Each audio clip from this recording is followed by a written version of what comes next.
This is our look ahead to next week's key events, starting with central banks. Policy decisions due from Australia, Canada, the Eurozone, UK and New Zealand. But any change only really seen possible by the RBA. Investors looking for guidance from the ECB on how policy might be affected the longer Greece's debt sustainability issues and questions over when and whether Spain might seek a bailout rumble on. CMC Markets' Michael Hewson says it may not be long before that request comes.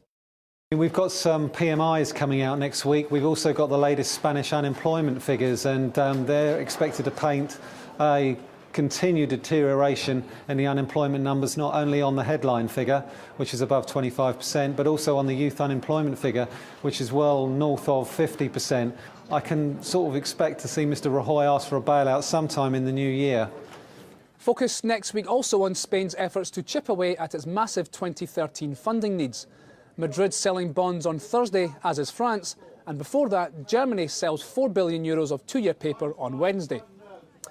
In the UK next week, Finance Minister George Osborne will present his autumn statement, a stagnating economy playing havoc with his ambitious plans to cut Britain's debt before the next election in 2015. Osborne may even have to take the embarrassing step of predicting higher borrowing this year.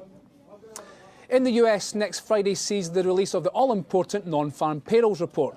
But CMC's Hewson says this month's data isn't a reliable steer for investors. I think the payrolls is less of an issue because of Hurricane Sandy. I think that could distort the figures somewhat. So I think it's probably not a good gauge of where we are. I think the greater focus will be on the Fed meeting. What will they do vis-à-vis Operation Twist? Will they roll those Operation Twists into US Treasuries?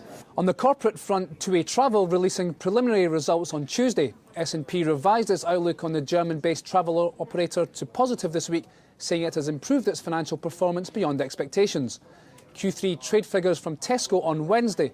More pressure on CEO Phil Clark, as analysts expect a return to falling sales after Q2's increase was the first rise following 18 months of decline. And Prada's Q3 results out on Thursday. The Italian fashion brand releasing those numbers, of course, in Hong Kong. Coming up on Reuters next week, on Tuesday, fresh from his trip to India to drum up trade for Britain, London Mayor Boris Johnson's here for a newsmaker event. We'll be streaming that live from 9 AM. On Thursday, we'll be asking the Turkish finance minister about the state of his country's economy. And on Friday, I'll be asking former IMF chief Rodrigo Rato how sustainable he thinks the Troika's deal is for Greece. All that and more coming up next week, but for now, have a great weekend. I'm Jamie McGeever. This is Reuters.